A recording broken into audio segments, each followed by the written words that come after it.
Hello, fairy friends, and welcome to Storytime. I'm Flyleaf the Book Fairy, and I'm so glittered that you're here with me today to hear me read another story. Today, we will not be reading about mermaids, or unicorns, or dragons, or princesses. No, today we will be reading a story about a king. King Hugo's Huge Ego by Chris Van Dusen.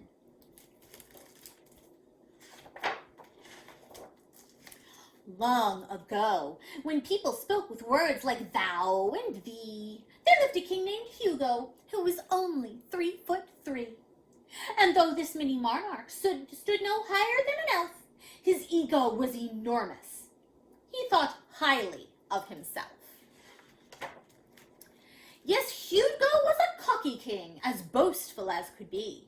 To him, no other person was as wonderful as he.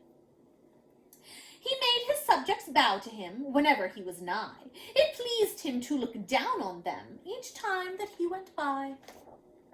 And every Friday morning at precisely 10:30, his guards called all the people to the tower base, and then King Hugo cleared his throat and gave his captive congregation a lengthy talk he liked to call the speech of adoration. For hours the poor villagers endured the boring buzz of how mighty and magnificent King Hugo thought he was. One day King Hugo climbed aboard his coach of gleaming gold to watch the peasants bow to him as down the road he rolled. But when he turned a corner by a field of amber hay, a maiden with a heavy load was blocking up the way. The heralds blew their trumpets, then called out to the lass, "Step aside and bow your head, allow the king to pass." The girl, whose name was Tessa, said bluntly, "Go around!" She didn't want to drop her load and bow down to the ground. The king began to rant and rave and spout and spit and sputter. "Roll on!" he barked, and then they bumped poor Tessa to the gutter. She landed in a rivulet. Oh, what a muddy mess! But little did King Hugo know she was a sorceress, the kind with special powers like a wizard or a witch. So she cast a spell upon the king while mired in the ditch. "A pox on you, a cocky king in robes of ruby red. Let's see if all your arrogance can fit inside your head."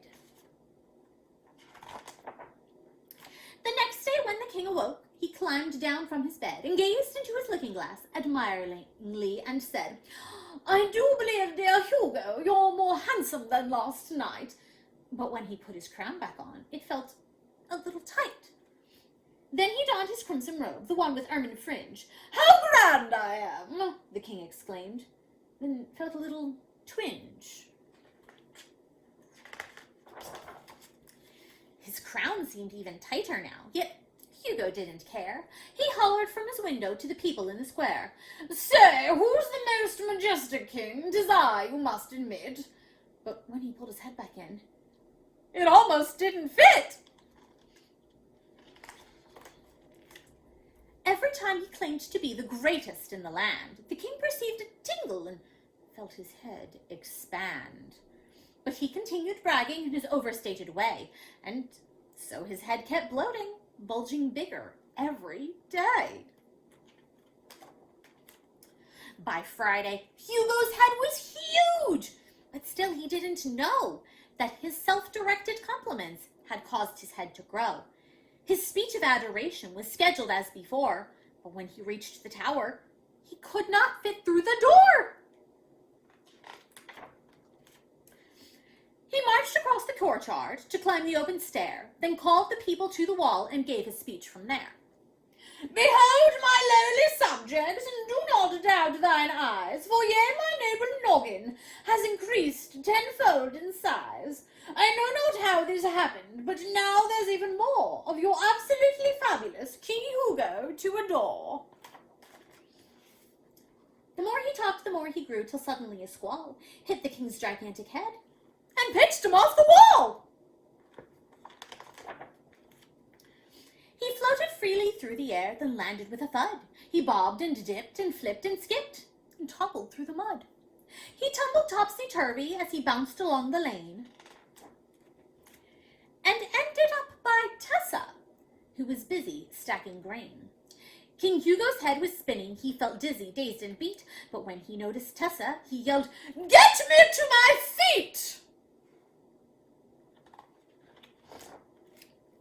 Tessa wandered over. "Unbelievable," she sighed. "Did you ever stop and wonder why your head is 10 feet wide?" "It's your ego. It's annoying.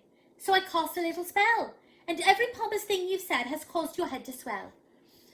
"That's ludicrous, ridiculous, preposterous, insane! I'm a humbler than anyone," the king snapped in disdain. "I'll prove it to you," she replied. "You've been this way for years. Just listen," ordered Tessa. Then she grabbed and tweaked his ears. Suddenly a blast of air exploded from his head, along with all the haughty things King Hugo had ever said.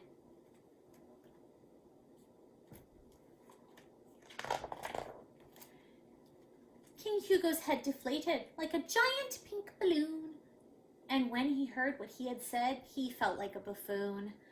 Sheepishly, he said to her, "I do apologize." Then he looked at Tessa with his big, sad puppy eyes. Their glances met, and instantly she felt her heart go zing! Could it be, deep down inside, she kind of liked the king? The king got up. He took her hand and bent down on his knee. He gazed at her with tenderness and spoke most humbly. "Your spell has opened up my eyes. I've been unkind and rude. Please stay with me and teach me how to change my attitude." What happened next was kismet, yet truly unforeseen. He became a better man, and she became a queen. They ruled the kingdom kindly in a fair and friendly way, and everyone lived happily forever and a day. The end! I hope the rest of your day is spent very happily indeed, and I'll see you next time for another story. Bye, fairies!